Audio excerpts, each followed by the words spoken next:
Assalamu alaikum. My name is Dr. Abu Bakr Mubin. I am general physician working from last 3 years. और आज जो topic of discussion है वो एक तो यूट्यूब चैनल हेल्थ केयर के ऊपर हमारा जो है उसमें है कि टैबलेट ट्राईफोर्ज के बारे में आज हम बात करेंगे। जो टैबलेट ट्राईफोर्ज है उसमें ट्राई को देखिए आप, ट्राई के अंदर हैं 3 चीज़ें, उसके नाम से ही जाहिर है ट्राईफोर्ज। अच्छा, ये बेसिकली ये दवाई कहाँ पे इस्तेमाल होती है, इसका मेन आपको फंक्शन क्या है, इसके साइड इफ़ेक्ट्स क्या है, लेनी कैसे है, ठीक है। ये तो पहली बात तो है कि अच्छे से किसी कंसल्टेंट से, किसी वो फिजिशियन से कंसल्ट करके फिर आपने लेनी है। अच्छा, उसमें 2 से 3 चीज़ें जो मैं आपको बताऊंगा वो ये हैं कि टैबलेट ट्राईफोर्ज लेनी कब है, ठीक है, उसकी जो डोजेज है, उसकी क्रोनिक पेशेंट्स जो होते हैं जिनके अंदर एक दवाई 2 दवाइयाँ असर नहीं कर रही होती, फिर आपको ट्रिपल फार्मूले में उसे आप उसको लेके जाते हैं टैबलेट ट्राईफोर्ज के ऊपर। अच्छा, बेसिक में ये शुरू में बिल्कुल नहीं लेनी। ये ना हो कि आपके पास एक पेशेंट आता है वो 140 की रीडिंग के साथ आता है, आप टैबलेट ट्रीवियामेट प्रेस्क्राइब कर देते हैं, ये भी उसमें थोड़ा वो है। अच्छा, जो पेशेंट क्रोनिक होंगे, जो बहुत ज़्यादा हिस्ट्री लेके आ रहे होंगे कि कंटिन्यूसली उनका बीपी जो है वो 160 अबव ही रहता है, बिल्कुल भी डाउन नहीं होता, 200 पे चला जाता है, 180 पे चला जाता है, तो वहाँ पे हमें जो टैबलेट ज़रूरत पड़ती है वो होती है टैबलेट ट्राईफोर्ज। तो बहुत कॉमनली प्रेस्क्राइब है, हाई नून फार्मा की है। अच्छा, उसमें हमने क्या करना है कि इसके अंदर 3 फार्मुलेशन, एक है एम्लोडिपिन, एक वेलसार्टन है, और तीसरी जो है इसके अंदर डायूरेटिक का एडिशन किया है, हाइड्रोक्लोरोथियाजाइड जो है वो इन्होंने ऐड किया हुआ है। अच्छा, 2 चीज़ें जो है इसके अंदर वो कॉमन है, समझने वाली हैं, वो मैं आपको बताऊंगा कि जो ब्लड प्रेशर के पेशेंट्स होते हैं होता क्या है उनके अंदर। पैथोफिजियोलॉजी ये है कि जो ब्लड की वेन्स होती हैं, वेसल्स होती हैं, वो थिन हो जाती हैं, वो बहुत ऐसे चिपक जाती हैं, तंग हो जाती हैं नालियाँ। तो उन नालियों को खोलने के लिए हमें एक दवा की ज़रूरत होती है जो जाके ब्लड प्रेशर को डाउन करे और उन नालियों को खोल कर।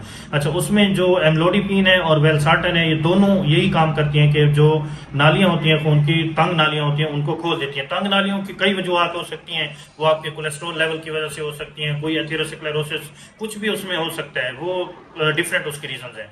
अच्छा, सर्दियों के अंदर ब्लड प्रेशर के जो पेशेंट्स होते हैं उनके अंदर ज़्यादातर इशू आ रहा होता है। जो हाई फैट डाइट लेते हैं, जो मतलब है बहुत ज़्यादा ओबीज पेशेंट होते हैं, उनके अंदर भी सेम इसी तरह का ब्लड प्रेशर का जो इशू है वो रहता है। अब जो तीसरी चीज़ है वो डायूरेटिक ऐड क्यों है इस डोज के अंदर, इस ड्रग के अंदर। उसमें ऐड करने का मकसद ये है कि जो हमारे यूरिन के अंदर, जो हमारे किडनी के अंदर जो एक्स्ट्रा प्रोडक्ट्स हैं जैसे क्रिएटिनिन हो गई या दूसरे कोई फासिद मादे हो गए, उनको एक्सक्रीट आउट करवाना काम होता है।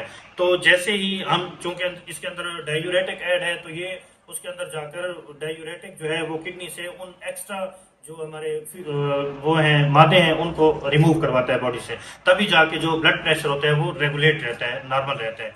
अच्छा, अब 3 चीजें ये हो गई। अब उसके बाद जो एंड में हम बात करेंगे वो खून की नालियां, जो हमने एक बात की है कि खोलने के साथ साथ उसको मतलब है पेशाब से एक्स्ट्रा जो वो मादे भी वो निकालना होते हैं। अच्छा, अब एक बात जो है वो इसको लेना कैसे है, इसकी जो डोज है वो मोस्टली पेशेंट को यही बताया जाता है कि आपने सुबह सुबह के वक्त लेनी है, ठीक है, मतलब है आफ्टर ब्रेकफास्ट जो है वो नाश्ता करने के फौरन बाद आपने ले लेनी है। अगर तो नाश्ता करने के बाद कोई मिस हो गई है किसी से या कुछ हो गया तो फिर आपने उसको दोपहर में लेके जाना है।